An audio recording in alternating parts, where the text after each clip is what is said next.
በኢትዮጵያ ሚዲያ ስሟ በጉልህ የሚነሳው ዳናይት መክብብ የባንክ አካውንቷ እንዲታገድና ንብረቶቿ በፍርድ ቤት ቁጥጥር ስር እንዲውሉ የተደረገበት አስደንጋጭ ምክንያት ምንድን ነው?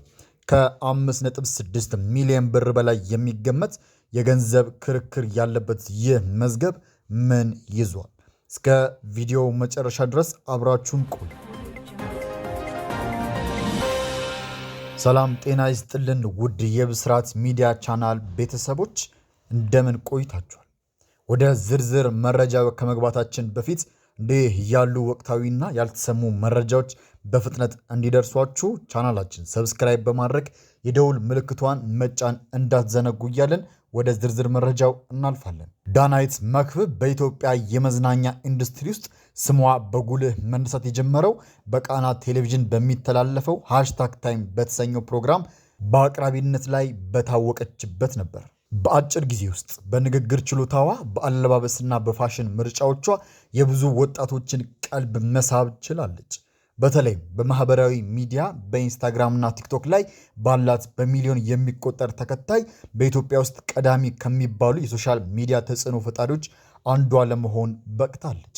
የተለያዩ ትላልቅ ድርጅቶችን የምርት አምባሳደር በማድረግ ሲጠቀሙባት የቆየ ሲሆን በቅርቡ የራሷን የውበት መጠበቂያ ምርቶች እስከ ማስተዋወቅም ደርሳ ነበር። ይህ ሁሉ ዝናና ስኬት ነው ዛሬ ላይ ከቀረበባት ክስ ጋር ተዳምሮ የብዙዎችን ትኩረት የሳበው። ወደ ዋናው ዜና ስንገባ በታዋቂዋ የቴሌቪዥን ፕሮግራም አቅራቢና የሶሻል ሚዲያ ተጽዕኖ ፈጣሪ ዳናይት መክብብ ላይ እጅግ ከባድ የሆነ የፍትሐ ብሔር ክስ ተመስርቶባታል።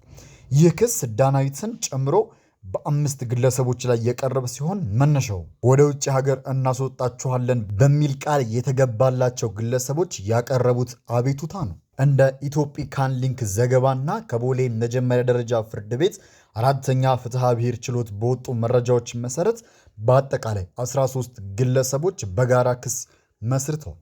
ከሳሾቹ በክሳቸው ላይ እንደገለጹት ተከሳሾቹ ወደ ካናዳ እንልካችኋለን በሚል የውሸት ተስፋ ሰጥተውናል። ይህ ተስፋ መነሻ በማድረግም እያንዳንዱ ከሳሽ 437 ሺህ ብር ለተከሳሾቹ ገቢ ማድረጋቸውንም ገልጸዋል።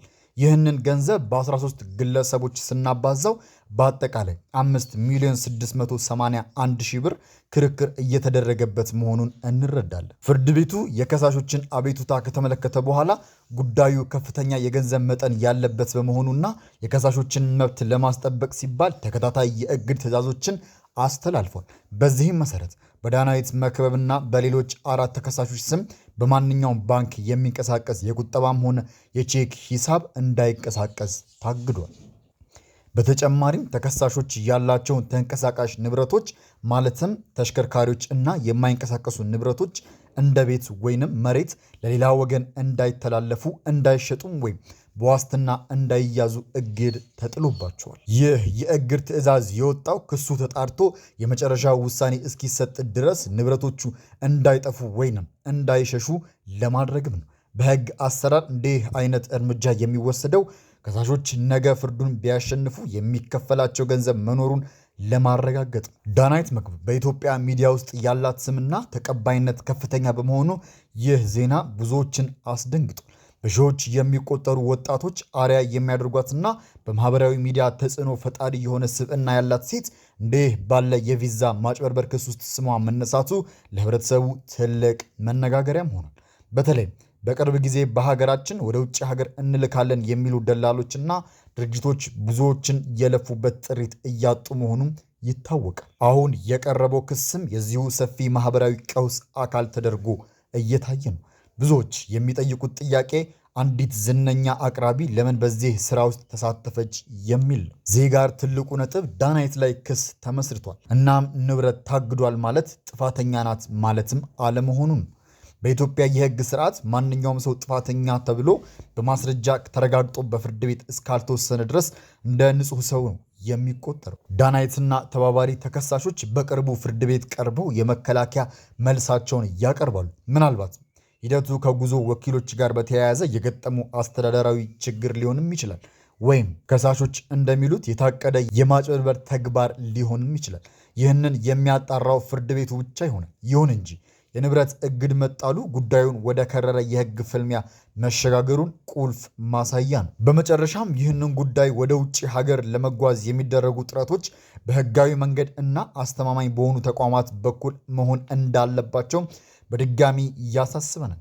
በታዋቂ ሰዎች ስምና ዝና ተማምኖ ገንዘብን አሳልፎ መስጠት የሚያስከትለው አደጋም ከዚህ መረዳት ይቻላል።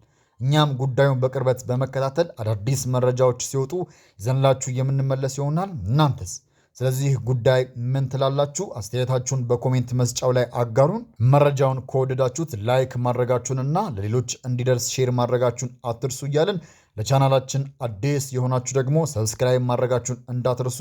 በቀጣይ ሌላ ወቅታዊ መረጃ እስክንገናኝ ሰላም ቆዩ። ቸር ያሰማን።